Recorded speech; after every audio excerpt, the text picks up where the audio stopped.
Welcome back to Sandra Sells and Tells, where we talk real estate, real people, and real stories that help you grow personally and professionally. Today's episode is a fun one because we're diving into something that brings people together in the best way: events. Whether you're a small business owner hosting your client appreciation night or a large company planning a major corporate event, how you show up matters. By the end of this episode, you'll know how to host an event that people actually remember. I'm joined by Jackie Struder, an incredible event planner who works with both small and large businesses to create experiences people actually remember. We're talking about what really works, what people get wrong, and how events can build connection, not just attendance. So have you ever thought about hosting an event but don't know where to start? Or you wondered what events are even worth it? This episode is for you. So grab your coffee, your cocktail, keep driving. No matter how you listen, jump on, subscribe. Jackie, I'm so excited to have you here. Oh, I'm so excited to be here. Thank you for having me, Sandra. Absolutely. Can you tell me the name of your company? It's South Shore Event Solutions. South Shore Event Solutions. Write that down, folks. Tell me how you got into event planning. Well, I've honestly always been a planner at heart. I joke that I probably came out of the womb with a color-coded to-do list. I was in corporate in my 20s, and I naturally became the person organizing meetings, team outings, and anything to bring people together. I even spearheaded our culture committee and built out monthly morale-boosting events, things like that, because I just loved creating those moments of connection and really figuring out ways to energize the team. So the company that I worked for, they really encouraged growth cross-departmentally. And so when a role opened up in the events team, it just clicked. I interviewed with them, I got the position, and that was the moment that I truly stepped fully into the world of strategic event planning. Not just the fun details, but the logistics, the vendor management, the budgeting, and the large-scale execution behind it all. So, wow, that's a lot. Yeah. I love that you love to color code things and that you're organized, because I tried to be organized. I think I'm organized, but I think I'm over-organized. I have too much stuff. So. But when it comes to doing a party, because I've tried to throw parties, I know it's not easy, but what is one thing that people misunderstand about what you do? Probably the most misunderstood thing is that event planning is just about decor and logistics. Yes, those things do matter.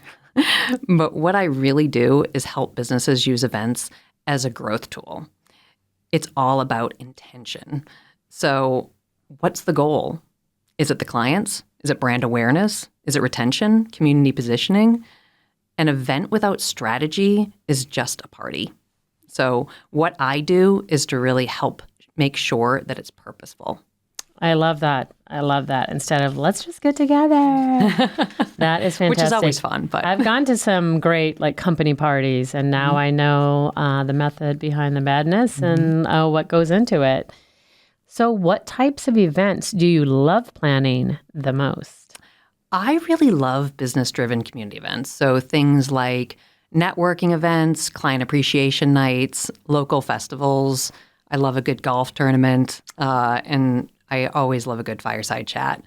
I just really love events where you can physically see connections happening right in front of you. That moment when two people meet and you know that something good is going to come from it, that's my favorite part. Okay, I love that so much. And I love that. I just want to touch back a little bit on that because you named 3 different types of events. Yeah. Right? So people might just be thinking oh, this is like a company corporate event. Come to, this hotel ballroom that we rented and great food and blah, blah, blah music. But you mentioned little ones, fireside chat or golf event or I forget the other one, but that's client appreciation nights, or you can even have smaller, more strategic networking events. I love this. All right. So you do all of that. We do, yes. Anything small to large, anything that is business driven, that's what we do. Excellent. Excellent. Okay. So what would you say is one of the biggest mistake small businesses make when hosting events? I would say trying to do too much. I feel like businesses can sometimes overcomplicate it. too many elements, maybe it's too long, too much talking, not enough breaks or white space. The best events are focused and very intentional. If you know what your one main goal is, you can build everything else around it. I love that. I love that because I've been to that type of party too, where it's like, what is going on? And I'm bored out of my gore. Mm-hmm. So they did not have someone like you plan that party. All right. What types of events actually work best for small businesses? So I'd say smaller curated experiences work really, really well for small businesses. Most small businesses are trying to stretch every dollar and maximize their return on investment. So think things like coffee meetups, educational workshops, client appreciation nights, strategic networking events. People are really craving connection, not huge productions. So smaller rooms often create an easier space for relationship building and a bigger impact for your business. Excellent. Thank you. And how can a business create a wow experience without overspending? 2 words, thoughtful details. Oh, okay. Personal touches cost very little but feel huge. Well, most times can cost very little, but things like handwritten welcome signs, a curated playlist, personalized name tags, a simple but well-done signature drink. Wow doesn't really need to actually come from a budget. It comes with intention and thinking about the guest experience. Love that. Love that. And I'm going to write myself a note because I need to ask you a question about an event I know somebody's having. Oh. And we need to know like the signature cocktail or something like that. Happy to help. All right. What is one detail that instantly elevates a small event? This might pair into that last question, but... I would say a clear run of show. So when transitions are smooth, timing is tight, the guests never feel confused. Like you were saying about that event that you were at where it just kind of felt a little bit chaotic. When you have a clear run of show, the event will feel naturally elevated. Most people won't even notice good logistics, but I can guarantee you people absolutely feel it. Okay, love that. Okay, so let's talk about corporate events. What is the biggest difference between planning small versus large business events? I'd say margin for error. So with larger events, timelines, vendor coordination, and backup plans become absolutely critical. One small delay can impact hundreds of people. With smaller events, they're a bit more flexible. So they're a bit more easy to pivot, but large events require military-level organization behind the scenes. So that probably requires a lot of people. Yes. All right. So how do you keep those large events from feeling impersonal? Well, it comes down to those intentional touch points that I keep on mentioning. So that might look like structured breakout sessions where smaller groups can actually talk, interactive elements like live polling or Q&A, or branded stations where guests can engage instead of just sitting and listening all day. Or even something as simple as having an MC who actively acknowledges the sponsors, first-time attendees, or specific community members makes a huge difference. So also, when you think about the communication during events, all of that before and after the event matters too. Things like personalized reminders, clear agendas, and those follow-up emails after the event that help to continue the conversation. When you build all of those intentional moments into your event, people don't feel like they're just another face in the crowd. They actually feel like they're part of the experience. That is fantastic. And everybody loves to hear their name mentioned. So, if, you got an MC like, wait, did you hear that? Exactly. So shout outs are always a good thing. Yeah, absolutely. That's some very good insight. Thank you. Did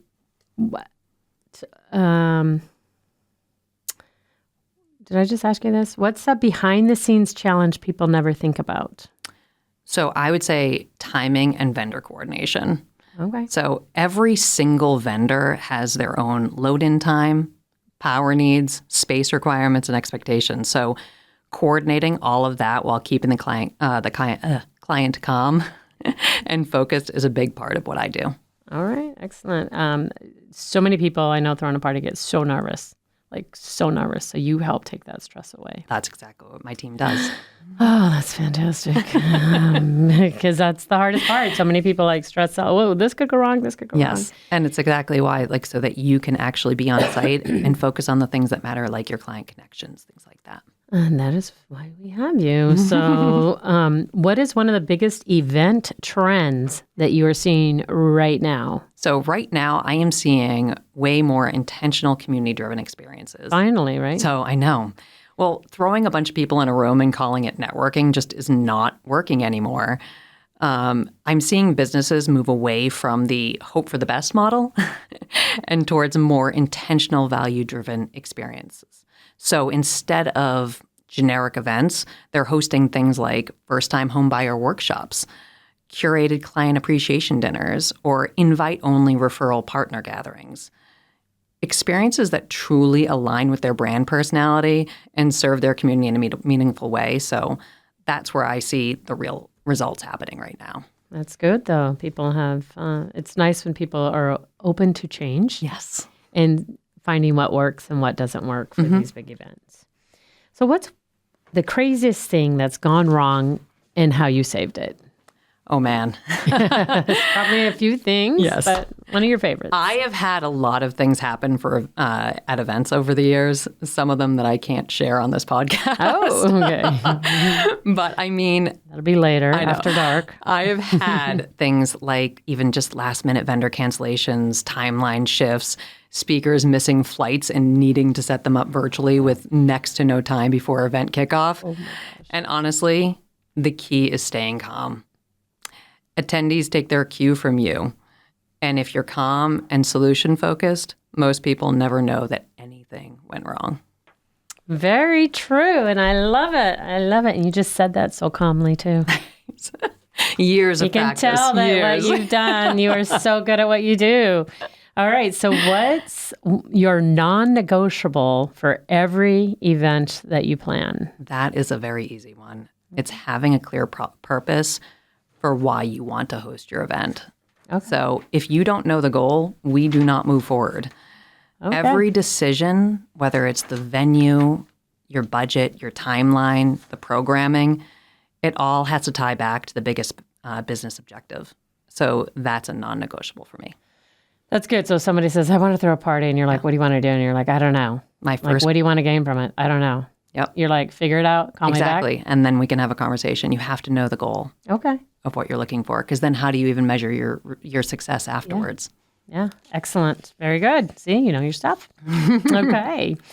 So when should a business hire an event planner instead of do it yourself? I actually just talked about this on my social media. I think it was this week.